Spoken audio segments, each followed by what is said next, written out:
Hello students, welcome to Physics Classroom by Vispesh Jamwar. Feel the physics with ease.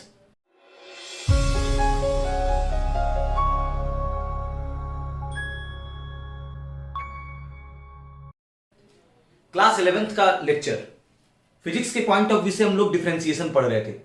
पिछले lecture में lecture 1 में ये बात बताए थे कि डिफरेंशिएशन ये एक्चुअली कैलकुलस का पोर्शन है, इसको डिफरेंशियल कैलकुलस कहते हैं, जो मैथमेटिक्स में पढ़ना है क्लास 12th में। लेकिन 11th के फिजिक्स के स्टार्ट में एकदम शुरुआत जो है हम लोग कर रहे हैं क्या से, डिफरेंशिएशन से। ये एक्चुअली फिजिक्स का टॉपिक नहीं है, ये मैथमेटिक्स का है, लेकिन this is indispensable part of the physics.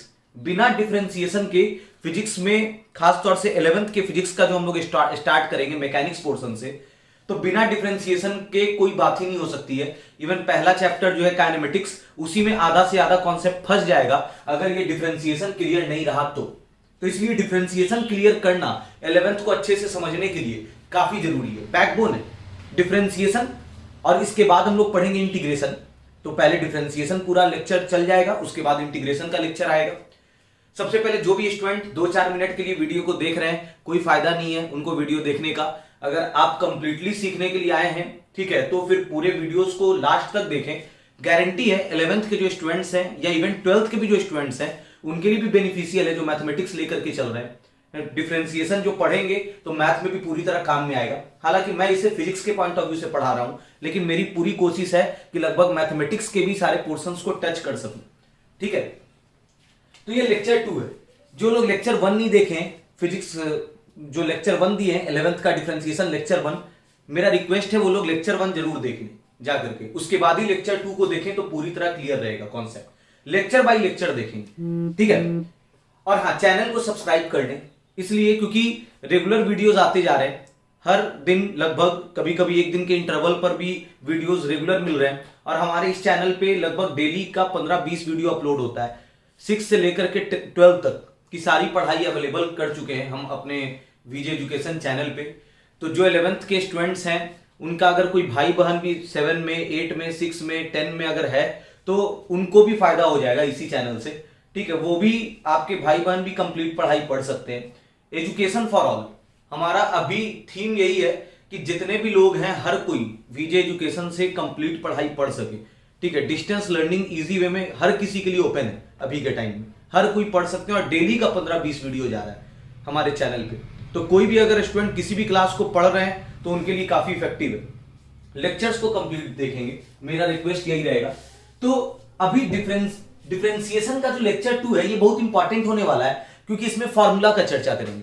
और बिना इस लेक्चर के आगे का लेक्चर समझ में आएगा ही। अगर फॉर्मूला आपको क्लियर नहीं है तो डिफरेंशिएशन में कुछ बनेगा ही, क्वेश्चंस बनेगा ही। मुझे पता है इस वीडियो को देखना ही होगा सारे स्टूडेंट्स को, या जिनको अगर पता है, ठीक है, तो वो भी एक बार देख लें, रिवाइज हो जाएगा, उसके बाद आप सारे क्वेश्चंस को इजीली बना सकते हैं। तो यहां पर फॉर्मूला देखेंगे, डिफरेंशिएशन का जो जो फॉर्मूला है उन फॉर्मूला पे डिस्कशन करेंगे। लेकिन उस फॉर्मूला पे जाने के पहले बात कर लेते हैं मैथमेटिकल फंक्शन। एक्चुअली फंक्शंस क्या है वो समझते हैं, उसके बाद ही फॉर्मूला पे आएंगे। मैथमेटिकल फंक्शन क्या है, काफी डिटेल में तो मैथ में पढ़ने का है क्लास 12th में, उतने डिटेल में तो नहीं जा पाएंगे। फंक्शन एक पूरा चैप्टर ही है जो लगभग 15-20 दिन या इवन कुछ टीचर उससे अधिक भी पढ़ाते हैं फंक्शंस को। लेकिन अब ऐसा तो है नहीं कि अभी 20-25 लेक्चर फंक्शन का आएगा। एक बेसिक जानकारी देने जा रहे हैं फंक्शन के बारे में, जो फिजिक्स के पॉइंट ऑफ व्यू से जानना चाहिए, ठीक है। सबसे पहले फंक्शन किसको कहते हैं, एक एग्जांपल देते हैं।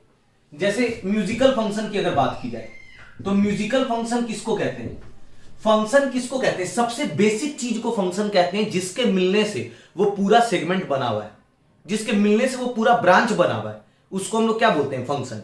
जैसे म्यूजिक में होता है सा रे ग म प ध और नी, उसके बाद तो फिर सा से रिपीट हो जाता है।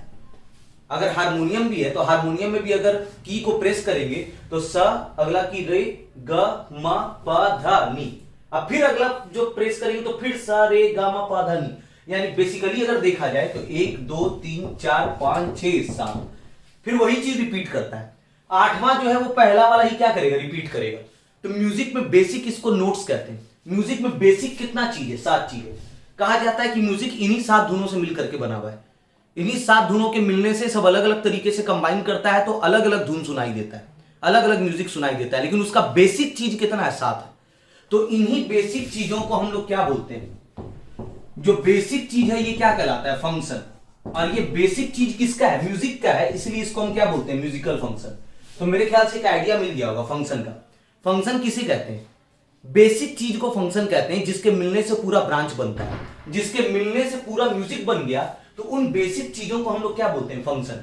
तो उसी प्रकार मैथमेटिकल फंक्शन क्या है, मैथमेटिक्स जिन बेसिक चीजों से मिलकर के बना हुआ है, मैथमेटिक्स जिन बेसिक चीजों से मिलकर के बना हुआ है, उसको हम लोग क्या बोलते हैं, मैथमेटिकल फंक्शन। तो मैथमेटिकल फंक्शन हमने ये एग्जांपल दिए थे म्यूजिक के बारे में। मैथमेटिकल फंक्शन, तो कुछ इंपॉर्टेंट फंक्शंस हैं, उन फंक्शंस को लिख देते हैं जो भी काम में आएगा, फॉर्मूला देखेंगे तो। मैथमेटिक्स में जो फंक्शन है, सबसे पहले y is equal to sine x, y is equal to cos x, tan x, cot x, sec x,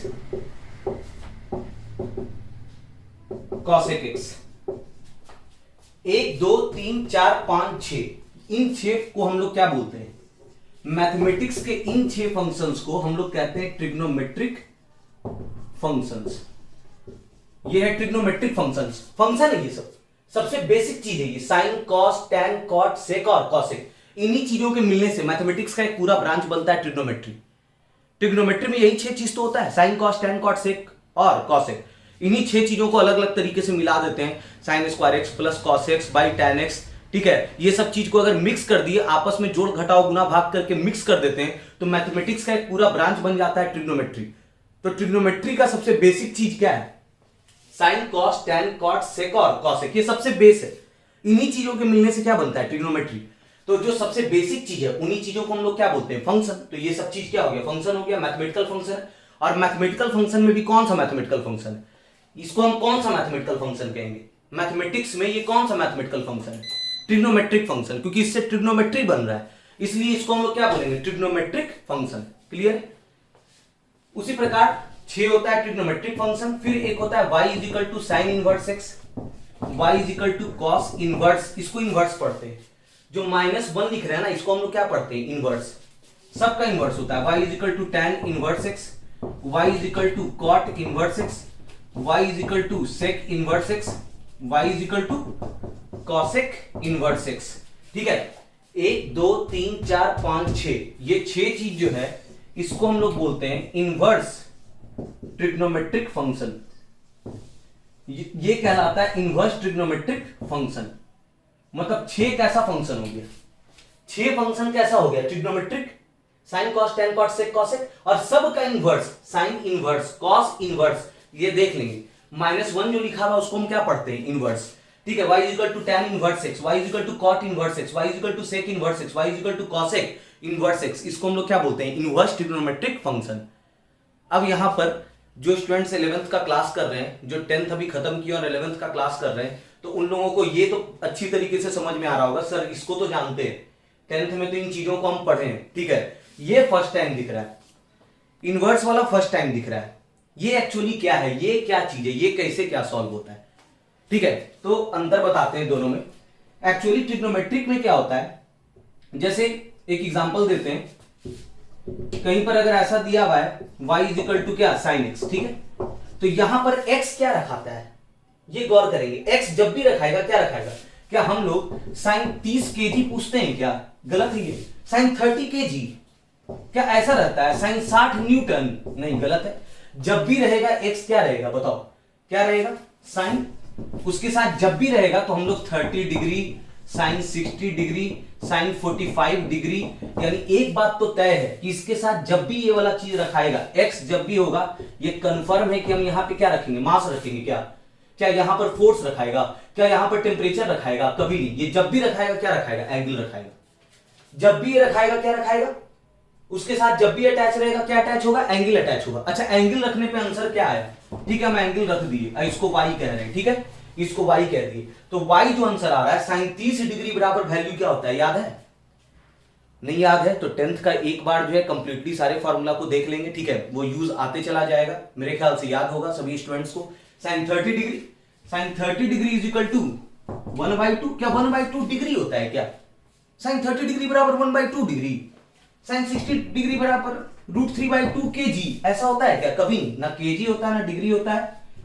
सिर्फ और सिर्फ आंसर में क्या आता है, इसको हम लोग क्या बोलते हैं, वैल्यू। वैसे भी 10th वगैरह में पढ़े थे तो टीचर पूछते थे ना, साइन 30 डिग्री का मान बताओ। मान करने का मतलब साइन 30 डिग्री का वैल्यू बताओ, यानी जो आंसर जो आ रहा है क्या वो एंगल है क्या? साइन 30 डिग्री बराबर हाफ डिग्री आया? नहीं, आंसर में एंगल नहीं आता है। आंसर जो आता है वो क्या आता है, ये आंसर जो आ रहा है ये क्या है, वैल्यू है। आंसर जो है वो एंगल नहीं है, आंसर क्या है, वैल्यू है। इस बात को ढंग से समझेंगे, यानी हम रखते हैं क्या, इनपुट मेरा क्या है, पहले हम क्या रखेंगे, पहले हम क्या रखेंगे, एंगल रखेंगे। पहले हम क्या रखेंगे, एंगल, और एंगल रखने पे आंसर जो आएगा वो आंसर क्या आएगा, जब हम एंगल रखेंगे तो आंसर क्या आएगा, जब हम एंगल रखेंगे तो आंसर क्या आएगा, जब हम एंगल रखेंगे तो आंसर क्या आएगा, वैल्यू आएगा। ठीक है, हम रखते हैं एंगल तो आंसर हमको क्या मिलता है, वैल्यू। अच्छा, ये सिर्फ क्या साइन में होता है या सभी में? सभी में वही बात है। y बराबर cos x भी है तो इसमें भी x क्या है, एंगल है, और आंसर जो y है वो क्या है, वैल्यू है। tan x में भी x क्या है, x क्या है, एंगल है, और आंसर जो y आ रहा है ये y क्या है, वैल्यू है। cot x, y बराबर cot x में भी x क्या है, एंगल है, और आंसर जो आता है वो आंसर क्या आता है, वैल्यू। यानी हम लोग रखते क्या है, x क्या रखाता है, x वैल्यू होता है क्या? क्या ऐसा होता है साइन ऐसे करके पूछते हैं, साइन 1 बराबर बताओ क्या होगा? नहीं, साइन 1 अगर लिख रहे हैं तो वो 1 क्या होगा, डिग्री होगा। यानी जब भी रखते हैं, रखते क्या है, रखते क्या है, ट्रिग्नोमेट्री में रखते क्या है, एंगल। ट्रिग्नोमेट्री में हम क्या रखते हैं, एंगल रखते हैं, तो आंसर क्या आता है, एंगल रखते हैं तो आंसर क्या आता है, वैल्यू। ठीक है, उसका कुछ वैल्यू आता है। तो ये है ट्रिग्नोमेट्री का। ट्रिग्नोमेट्री में एंगल रखाता है, एक्स एंगल रखाता है, और आंसर क्या आता है, वैल्यू। अब बात करते हैं क्या के बारे में, ये ट्रिग्नोमेट्री वाला चीज है, सब में वही चीज, चाहे कॉस हो, टैन हो, कॉट हो, सेक हो, कॉसेक हो, एंगल रखते हैं, एंगल रखते हैं, एंगल रखते हैं, वैल्यू आता है, एंगल रखते हैं, वैल्यू आता है, एंगल रखते हैं, वैल्यू आता है। क्या में, ट्रिग्नोमेट्री में। लेकिन अब बात कर रहे हैं क्या में, अब जो बात कर रहे हैं हम वो बात कर रहे हैं किस चीज में, इनवर्स ट्रिग्नोमेट्री में। इनवर्स ट्रिग्नोमेट्री में क्या होता है, इसको ऐसे समझ सकते हैं, देखिए अगर हम ऐसा करके लिखें, sine y is equal to x, ठीक है, sine y is equal to x. Sine के साथ अब इसको y लिखें या z लिखें या m लिखें या अल्फा लिखें या बीटा लिखें, कुछ भी लिखें, साइन के साथ हमको पता है जब भी रखाता है क्या रखाता है, एंगल रखाता है, और आंसर जो आता है, आंसर अब इधर चाहे x रहे या y रहे या z रहे या m रहे या n रहे, आंसर हमको पता है क्या आएगा, वैल्यू। अभी ना देखे, ट्रिग्नोमेट्री में हम रखते क्या है, ट्रिग्नोमेट्री में एंगल रखते हैं, आंसर क्या आता है, वैल्यू। ट्रिग्नोमेट्री में हम एंगल रखते हैं, आंसर क्या आता है, वैल्यू। ट्रिग्नोमेट्री में हम एंगल रखते हैं, आंसर क्या आता है, वैल्यू। अच्छा, अब जो है यहां पर हम क्या करने जा रहे हैं, y is equal to sine, यहां पे पावर 1 है, उधर जाएगा तो यहां पे साइन गुना में, इधर भाग में, तो ऊपर जाएगा तो साइन का पावर -1 आया। ये क्या है, हो गया इनवर्स ट्रिग्नोमेट्री। y बराबर साइन इनवर्स x, अंतर क्या है, अंतर यहां पर ये है, x क्या था, देखो तो x क्या था, वैल्यू, और y क्या था, y तो वही y है, वही y है, y क्या था, एंगल। फर्क दिखा, ये चीज क्या है, ये वाला चीज क्या था, ये था ट्रिग्नोमेट्री, ये था ट्रिग्नोमेट्रिक फंक्शन, और ये क्या है, ये क्या है, ये है इनवर्स ट्रिग्नोमेट्रिक, ये है इनवर्स ट्रिग्नोमेट्रिक। दोनों में अंतर दिख रहा है, क्या दिख रहा है अंतर, ट्रिग्नोमेट्री में एंगल रखते थे तो आंसर मिलता था वैल्यू, रखते थे एंगल, आंसर क्या मिलता था, वैल्यू। इसमें उल्टा है, इसमें उल्टा है, इनवर्स, जस्ट ये उल्टा है, इसमें एंगल नहीं रखाता है, फर्क है। साइन इनवर्स एक्स अगर दिख रहा है यहां पे, y बराबर साइन इनवर्स एक्स दिख रहा है, तो इसमें ये एक्स एंगल रखाता है, नहीं।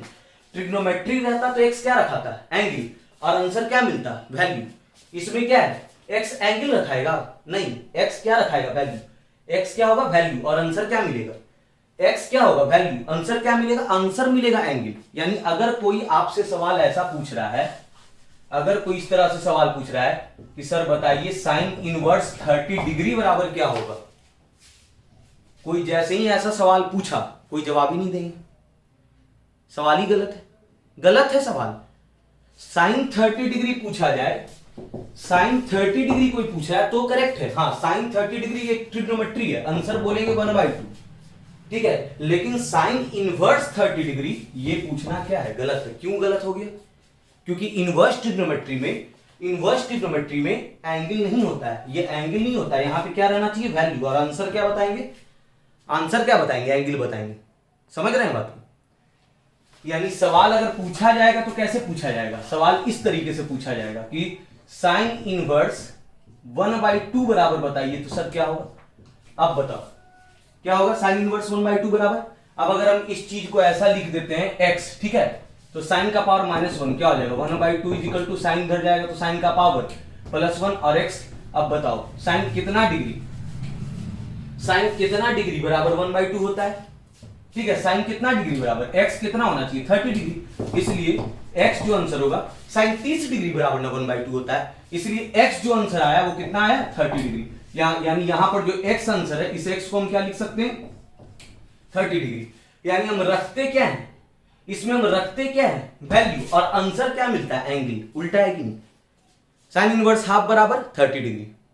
इसी प्रकार बताइए तो tan इनवर्स 1 बराबर क्या होगा, बताइए tan इनवर्स 1 बराबर कितना एंगल, ये अगर हम x यहां पर रखते हैं, tan इनवर्स 1 बराबर, यहां पर अगर हम x लिखते हैं तो tan उधर जाएगा, क्या हो जाएगा 1 इजिकल टू tan उधर गया तो tan का पावर वो क्या हो गया +1 x, और tan कितना डिग्री बराबर 1 होता है 45 डिग्री, इसलिए x कितना, x हो गया कितना 45 डिग्री, ठीक है। यानी यहां पे x जो आंसर होगा वो x tan इनवर्स 1 बराबर, यानी हम समझ गए tan इनवर्स 1 बराबर कितना 45 डिग्री, tan इनवर्स 1 बराबर 45 डिग्री। समझ में आ रहा है, ये 1 छूट रहा है यहां पर 1, ठीक है, tan इनवर्स 1 बराबर 45 डिग्री। अच्छा, अगर सवाल ये पूछेंगे कि ये बताओ tan इनवर्स 1/√3 बराबर क्या होगा, tan इनवर्स 1/√3 बराबर, tan कितना डिग्री बराबर 1/√3 होता है, tan 30 डिग्री, तो डायरेक्ट एंगल सोचना है तो 30 डिग्री आंसर हो जाएगा। cos इनवर्स 0 बराबर कितना डिग्री, cos इनवर्स 0 बराबर कितना डिग्री, अब ये सोच लो, क्योंकि cos इनवर्स 0 हम लोग रखते क्या है वैल्यू, तो आंसर क्या आता है एंगल, कितना एंगल, cos कितना डिग्री बराबर 90 डिग्री, याद है ना। अगर x लिखते भी है ना, अगर किसी को नहीं याद आ रहा है वैल्यू तो x लिख दो, तो 0 बराबर क्या हो जाएगा, cos का पावर -1 घट जाएगा तो cos का पावर +1 और x है cos कितना डिग्री बराबर 0 होता है 90 डिग्री बराबर, इसलिए x कितना होगा 90 डिग्री, तो वो तो खुद पता चल जाएगा। यानी यहां पे आंसर जो होगा वो कितना हो जाएगा 90 डिग्री। तो अगर ट्रिग्नोमेट्रिक वैल्यूज सब याद है तो इनवर्स ट्रिग्नोमेट्री वाला भी आंसर डायरेक्ट बता देंगे। साइन इनवर्स 1 बराबर, साइन कितना डिग्री बराबर 1 होता है, साइन 90 डिग्री बराबर 1 होता है ना। इसलिए अगर हम पूछेंगे, अगर हम ऐसा पूछते हैं कि साइन इनवर्स 1 बताओ, इसका आंसर क्या होगा, ये इनवर्स है, ये सब इनवर्स में पता है ना, इनवर्स में एंगल नहीं रखा था, वैल्यू रखा था, और आंसर क्या आता है उसके करस्पॉन्डिंग एंगल, तो ये उल्टा है। इसको हम लोग क्या बोलते हैं इनवर्स ट्रिग्नोमेट्री। यानी 6 ट्रिग्नोमेट्री होता है तो सब का इनवर्स होता है, तो 6 क्या होगा इनवर्स ट्रिग्नोमेट्री, ठीक है। ये यूज होता है फिजिक्स में, ये सब यूज में आएगा, इसलिए ये सब जानना जरूरी है। इनवर्स ट्रिग्नोमेट्री क्लियर हुआ, कितना फंक्शन हो गया अपने पास 6 ट्रिग्नोमेट्री और 6 इनवर्स ट्रिग्नोमेट्री, 6 और 6 12 हो गया, और भी कुछ फंक्शंस है। उसके बाद जो है जिनको नोट करना है नोट कर सकते हैं, ये 6 ट्रिग्नोमेट्री, उसके बाद 6 इनवर्स ट्रिग्नोमेट्री और उसका कुछ एग्जांपल। इनवर्स ट्रिग्नोमेट्री पहली बार देखें तो उसका कुछ एग्जांपल भी यहां पर बोर्ड पे लिख दिए हैं, स्क्रीन पॉज करके नोट कर सकते हैं। अगर कॉपी एक रख लिए हैं तो मैं चाहूंगा कि हर कोई कॉपी पे नोट भी कर ले साथ ही साथ, ताकि वीडियो एक बार देख लेने के बाद जब सीख गए तो कॉपी पे वो सारा कंटेंट रहेगा, तो कभी भी रिवाइज करने में इजी होगा। स्क्रीन पॉज करके नोट कर सकते हैं, मिटाएंगे अभी। हो गया नोट, 6 और 6 12 फंक्शन हो गया नोट, मिटा रहे। अब जो है अगला फंक्शन की ओर बढ़ रहे हैं। नेक्स्ट फंक्शन जो है, अगला फंक्शन, नेक्स्ट फंक्शन हम लोग देखने जा रहे हैं। एक होता है y बराबर e का पावर x, ये कहलाता है एक्सपोनेंशियल। इस फंक्शन को हम कहते हैं एक्सपोनेंशियल फंक्शन। ये सब बहुत डिटेल में पढ़ना है मैथ में। एक्चुअली हम बताएं कि फंक्शन काफी लंबा चलता है, 10-15 दिन 20 दिन लेक्चर भी चलता है फंक्शन का मैथ क्लास 12th में, लेकिन 20 दिनों का लेक्चर तो चलेगा नहीं। फिजिक्स एक्चुअली यहां पर पकड़ना है, तो हमको बस फंक्शन के बारे में जानकारी रखना है ताकि यूज आए तो कोई दिक्कत नहीं। y बराबर e का पावर x, यहां पे e जो है ई का वैल्यू फिक्स, ई को एक्सपोनेंट कहते हैं, इसका वैल्यू 2.71 फिक्स होता है।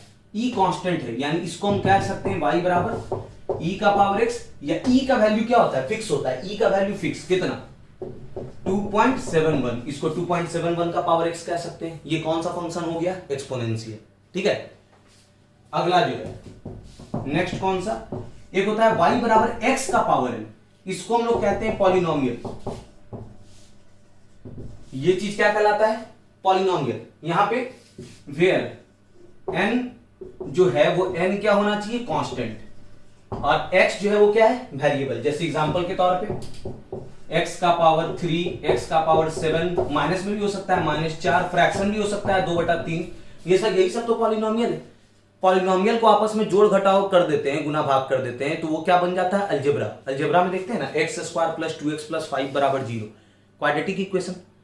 तो अलजेब्रा कैसे बनता है, पॉलिनोमियल्स के मिलने से।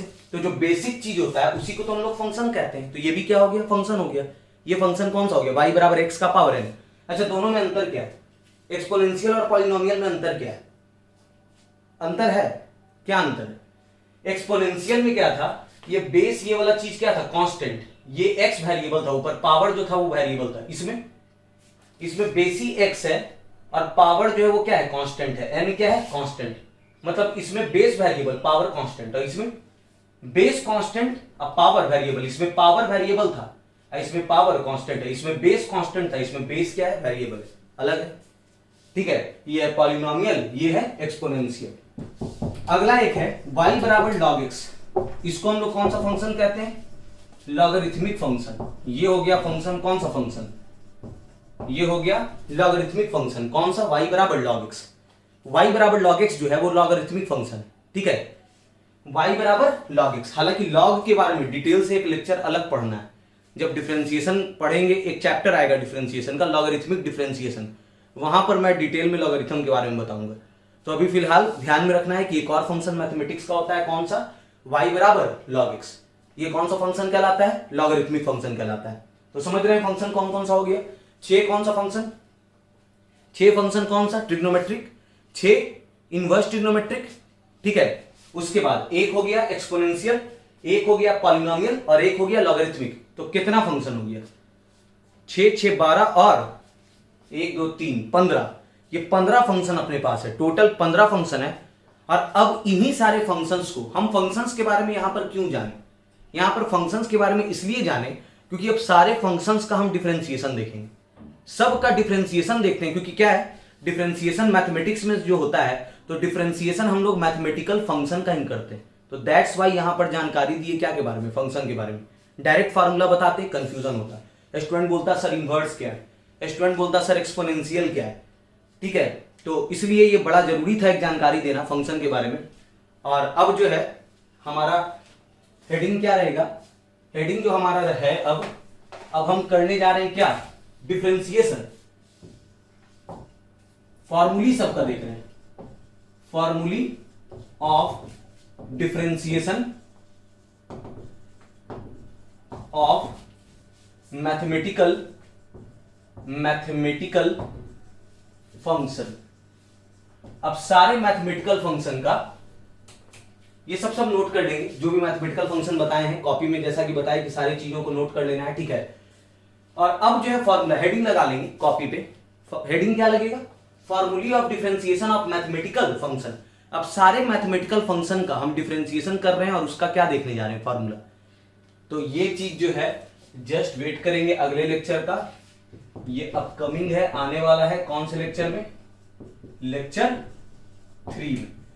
ठीक है, पढ़ते रहें घर में, फंक्शन को अच्छे तरीके से समझ जाएं और अगले लेक्चर का वेट करें, आएगा फॉर्मूला सभी का। Thank you.